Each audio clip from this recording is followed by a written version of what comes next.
Welcome my friends and follower. I am Dr. R.P. Mondol. আমি psychologist এবং consultant diabetes,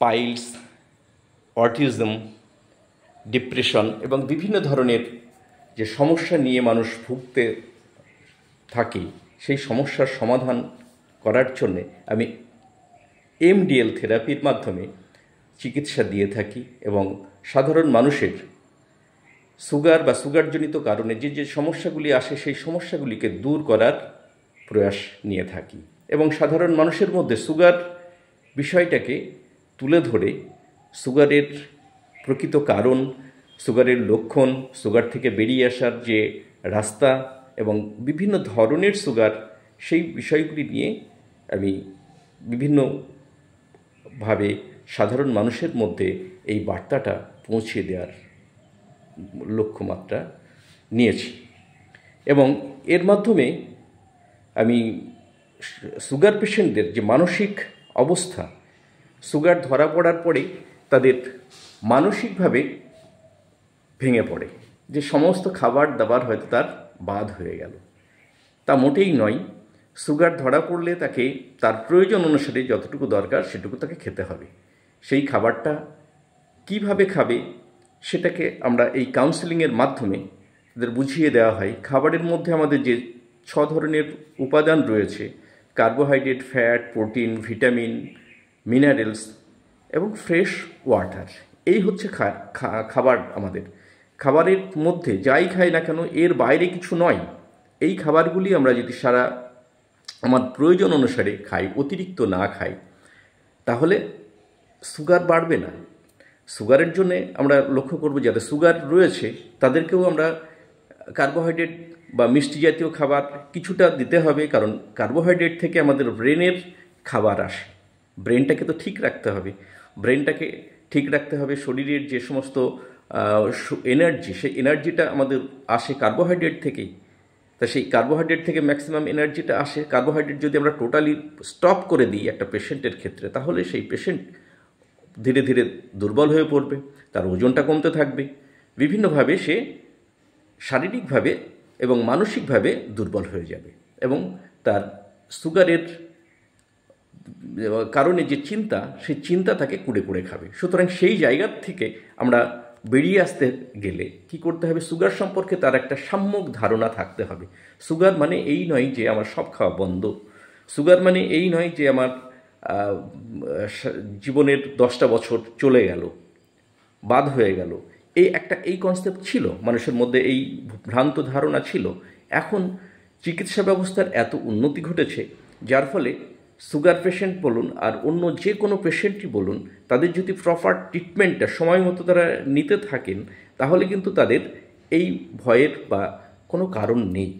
কারণ এখনকার উন্নত চিকিৎসা ব্যবস্থা, উন্নত টেকনোলজি, উন্নত মানসিক বুদ্ধিসম্পন্ন মানুষের যে প্রভাব, এর ফলে কি হচ্ছে, সুগার তো নিজে কিছু বলে না, সুগার অন্যান্য রোগগুলিকে ডেকে নিয়ে আসে। সেই কী রোগগুলোকে ডেকে নিয়ে আসে সেটা সম্পর্কে সাধারণ মানুষের যদি ধারণাটা থাকে, তাহলে তার আর কোনো সমস্যা থাকে না। তাই আমার সামনে বসে আছেন এই ভদ্রলোক, ইনি সুগারে ভুগছেন। এনার বয়স এখন এই 40-এর কাছাকাছি, তাই তো? 40। তাই 40 বছর। ইনি কত বছর আগে থেকে সুগার? আমার মোটামুটি 12 বছর। 12 বছর, তার মানে ওই 30-এর কাছাকাছি আপনার সুগারটা ধরা পড়েছে। এটা টাইপ 2 ডায়াবেটিস। এই টাইপ 2 ডায়াবেটিস তো বিভিন্ন ধরনের হয়। এটা ওই জেনেটিক কারণে হয়, তারপরে আদার স্পেসিফিক ডায়াবেটিস মেলিটাস হয় এবং মোডি, বিভিন্ন ধরনের আছে। আবার জেস্টেশনাল ডায়াবেটিস মেলিটাস, যেটা সাধারণত মায়েদের হয়, গর্ভবতী অবস্থায় তাদের এই ডায়াবেটিসটা দেখা যায়। এগুলো সেরে যায়, কিছু কিছু জিনিস সেরে যায়। ইনি 12 বছর ধরে ডায়াবেটিসে ভুগছিলেন এবং মানসিকভাবেও একটু বিধ্বস্ত হয়ে গেছিলেন। এটা খুব স্বাভাবিক।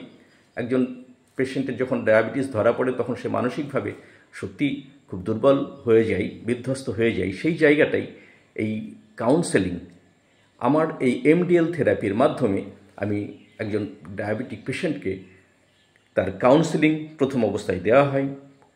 আপনাকেও আমি কাউন্সেলিংয়ের মাধ্যমে ডায়াবেটিসটা কী, কত ধরনের, সে সমস্ত সম্পর্কে তার লক্ষণগুলি কী, সেগুলি সব আমি আলোচনা করেছি এবং সেইগুলি তাকে বুঝিয়ে দেওয়ার পরে উনি খেতে কিছুটা ইতস্তত করতেন।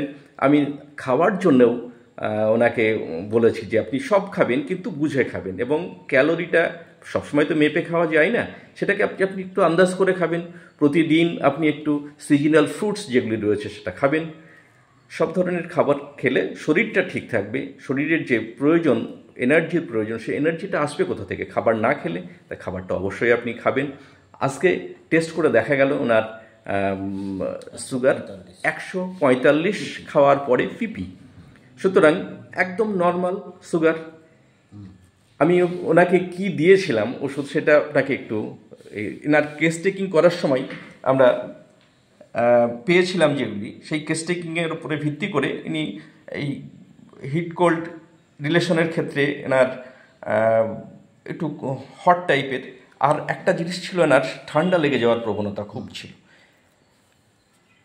CCVE অর্থাৎ ক্যাসেস কোল্ড ভেরি ইজিলি, এটা ঘটে যেত। এটা এর উপরে লক্ষ্য করে, আর ইনি যে সমস্ত খাবার খেতে চান তার মধ্যে একটু মাংস খেতে ভালোবাসেন, একটু গরম খাবার বেশি পছন্দ করেন, এবং এর সমস্যাটা একটু বিকেলের দিকেই আপনার বলছেন, হ্যাঁ বিকেলের দিকেই সমস্যাটা বেশি হচ্ছে। তাহলে টাইম অ্যাগ্রাভেশন সেটা হচ্ছে আফটারনুন, মানে এই আফটারনুনে অ্যাগ্রাভেশন হওয়ার ফলে এনার কনস্টিটিউশনাল ট্রিটমেন্টের ক্ষেত্রে আমার যে সিমটমটা আসছে সেখানে এনার একটা এই সুগারজনিত কারণেই হতে পারে, এমনি যেটা আসছিল ইরেকটাইল ডিসফাংশনের একটা প্রবলেম আসছিল, সেটাও আমরা দেখেছি।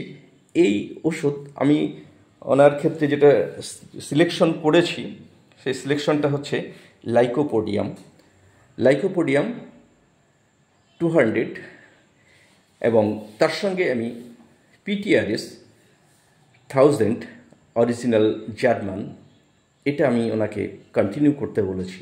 এই খেয়েই উনি তো কেমন আছেন উনি বলেন আপনি কেমন আছেন? আমি ডাক্তারবাবুর যে প্রেসক্রিপশন করেছিলেন, যে হোমিওপ্যাথিগুলো দিয়েছিল, সেইগুলো খেয়ে আমি বেশ অনেকটাই এখন ভালো আছি, এবং তার সাথে সাথে যে ডায়াবেটিসের যে ট্রিটমেন্ট, সেই ওষুধগুলো খেয়েও আমি অনেকটাই ভালো আছি। আমি ভাবতেই পারিনি যে আমার সুগার এখন 145 হবে। আমি মনে মনে চিন্তা করছিলাম হয়তো আমার 300+ হয়েছে, কিন্তু এখন টেস্ট করে যেটা দেখা গেল 145 খাওয়ার পরে আমি অনেকটাই মনের দিক থেকে মানে শান্ত আর কি, স্যাটিসফাইড। স্যাটিসফাইড। তাহলে আমার এই ট্রিটমেন্টে আপনি স্যাটিসফাইড তো? হ্যাঁ, আমি এখন এই ডাক্তারবাবুর ট্রিটমেন্টে আমি যথেষ্ট স্যাটিসফাই আর কি। যাই হোক, তাহলে এইভাবেই আমি আমার চেষ্টা চালিয়ে যাচ্ছি সাধারণ মানুষের মধ্যে খুব স্বল্প পয়সা মানে ওই ওষুধের সামান্য একটু নিয়েই আমি অন্যান্য ডাক্তারবাবুর যে তুলনা, যে ভিজিট যা ওই সব খরচের তুলনায় এই ডাক্তারবাবু অনেকটাই কম ভিজিট বলে কিছু নাই। আমি এমনি জাস্ট মানে সেবামূলক যেটুকু ওষুধের মানে হোমিওপ্যাথিক ওষুধের যেটুকু খরচ সেটুকুই উনি নেন, এমনি বেশি কিছু নেন না। তাতে আমরা অনেক সাধারণ মানুষ হিসাবে খুবই উপকৃত। যারা দেখছেন, দেখে যদি আপনাদের ভালো লাগে, ডায়াবেটিস নিয়ে যদি কোনো রকম প্রশ্ন থাকে, আপনি আমার এই নম্বরে প্রশ্ন করে আপনি প্রশ্ন উত্তর জানতে চাইতে পারেন। আমি আমার সাধ্যমতো আপনাদের সাহায্য করবার জন্যে দুহাত বাড়িয়ে রয়েছি। ধন্যবাদ, আপনার অনুমতি নিয়ে আমি ভিডিওটা করলাম। যারা দেখছেন আমার চ্যানেলটাকে সাবস্ক্রাইব করে দেবেন, তাহলে আমার দেওয়া ভিডিওগুলি আপনারা খুব সহজেই পেয়ে যাবেন।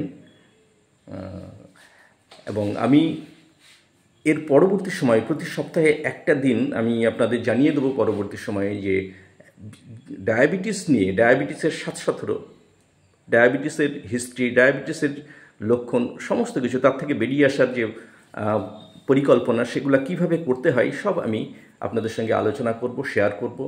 এই শেয়ার করে রাখুন এবং এটার সাবস্ক্রাইব করে রাখুন, পেয়ে যাবেন। নমস্কার, ভালো থাকবেন।